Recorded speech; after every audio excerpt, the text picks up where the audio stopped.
So it is autumn now, and the rains have returned here to Seattle, and the leaves are turning color and falling off the trees. And as I've been taking walks outside, I've been picking up some of the leaves. These are from my Japanese maple tree in my backyard, and still glistening wet from the rain. Some of the other leaves that I have picked up on my walks are huge. This is from a horse chestnut tree. It almost looks like a fan. And this huge leaf is from a big leaf maple tree. Larger than my face.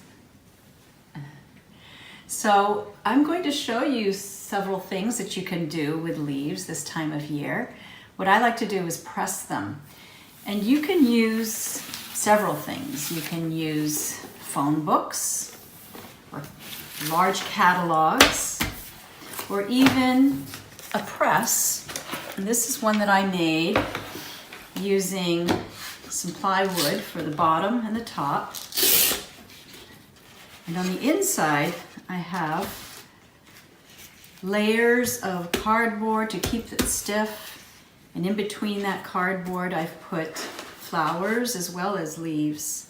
So this whole thing, and you can just keep on adding to it, sort of like making a gigantic multi-layered sandwich. And then on the top, I finally put this piece of plywood, and then I strap it down with this big Velcro strap. But you could also just simply put some large books on top of it. And the other way around. You could just not even use a press. So here are some examples of leaves that I've pressed. It's a lot of red maple leaves. I leave this other piece of paper in there just so it's easier to find some of them. There's some lace leaf Japanese maple. Some magnolia. This one's interesting. Multicolored leaf. And in just a matter of a couple weeks, they'll flatten and they'll dry out. Here's some examples of them. All different colors and patterns. I love this one. It's a yellow ginkgo leaf. And once you've got them flattened, there are so many things you can do with them. So here's one project you can do with pressed leaves. Somewhat of a sun catcher that I have hung in my window. You can hear the pitter-patter of the rain falling on the roof in here. So I'll show you how to make this. Okay, so here is what you need to make one of these leaf sun catchers. You need some self-adhesive laminating sheets. And this is what they look like. And you need a pair of scissors and a hole punch, a string, and of course a variety of leaves that you have already pressed and they are now flat and dry. Okay, so I'm going to start by taking a couple of these self-adhesive sheets. And you'll see that one side has this peel-off paper. And just peel it right off like that. And so this is the sticky side. And that's the side that you want to have up at first. And once you have that sticky side there, then you can start laying out your leaves as you like, in any pattern. So got my lots of different varieties of maples here. We've got some Japanese maple as well. And here's another type of Japanese maple. And just put them randomly, or you can put them in, any pattern you want. There's no specific way to do it. Of course, one of my favorites, the Ginkgo Leaf.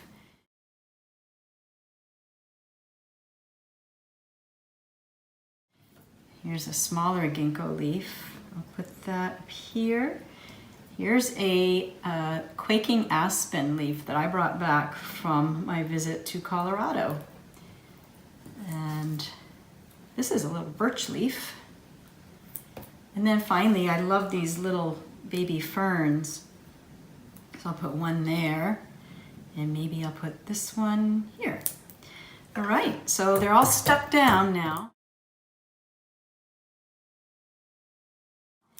So then you take your other piece, your other sheet, and again, it's got this edge here that you want to keep some of the paper on. You just peel off the larger piece, and then you're going to put the sticky side down, and this paper edge actually helps guide you. And it's not easy to always get it perfectly centered, so it's nothing to worry about because nothing's perfect. It always comes out looking nice in the end. And then you just kind of smooth it down like that, and then you can remove this paper just by peeling it back a bit, taking it out. So there. And then what I'm going to do is punch a hole in whatever you consider the top. I guess I think I'll make this end of the top. So you punch a hole, like that, and you can put your string through there and tie it to whatever distance you'd like it to be. And there you have your leaf sun catcher. And then you can hang it in a window. It always looks nice to have light coming from behind it, almost like stained glass. And you could also use your scissors and cut smaller pieces of these laminating sheets and make something like a bookmark. So there's two things, a sun catcher and a bookmark. And if you wanted to get real fancy, you could put a decorative ribbon around the edge like I did with this one. And it just happens to have the fall colors in it, so I think it looks really nice. All right, there's one thing you can do with pressed leaves.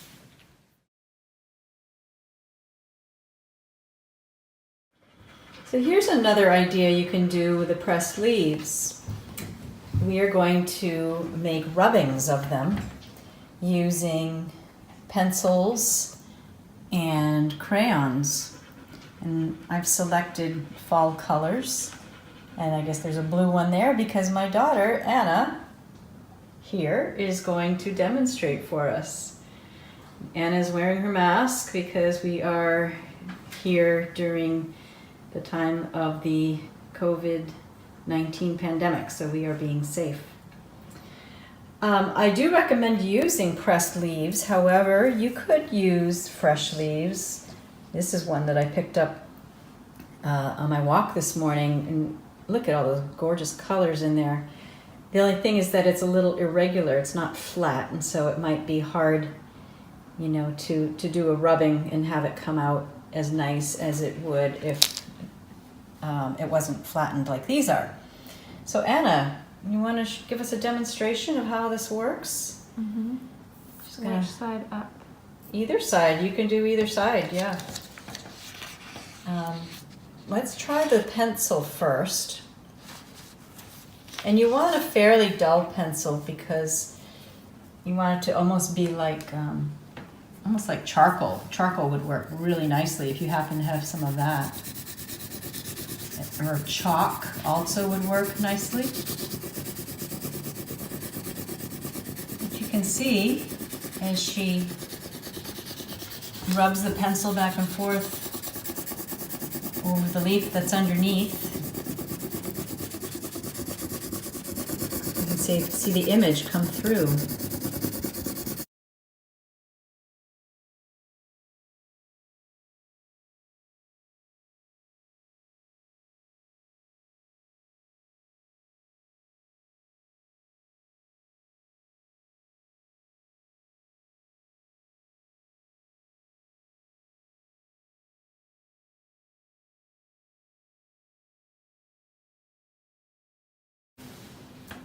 Ooh, I like it. It almost looks like an illustration, a drawing illustration. Very nice. Okay, let's see how some of these colored crayons work. Looks like she's going to do one of those small Japanese maple leaves.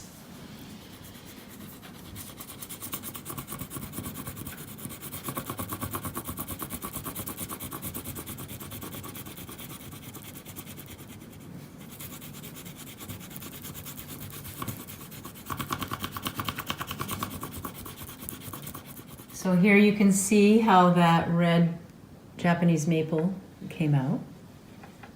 And she did a larger maple leaf in purple.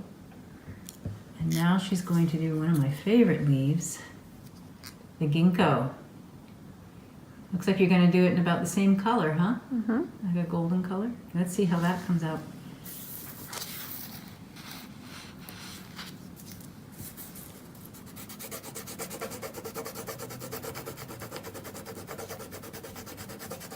It's almost like magic.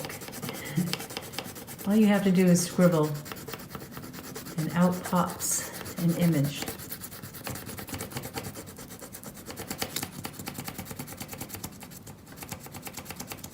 Nice. Great. What else are you going to do? Looks like she's going to try one that has multiple leaves. Is that about where you're going to put it underneath? Mm-hmm. Let's see which color you're going to choose for that.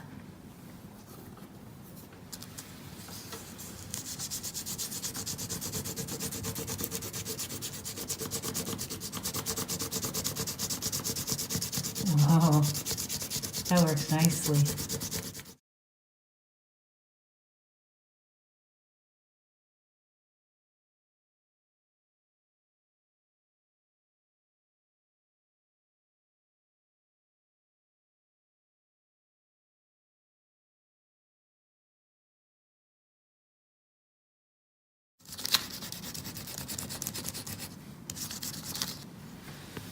Great.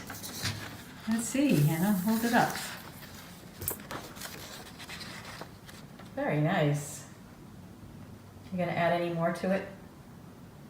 So Anna has added a couple more leaves to this collage. Looks like a fern. That's what she's doing right now. Let's see, Anna, your finished product.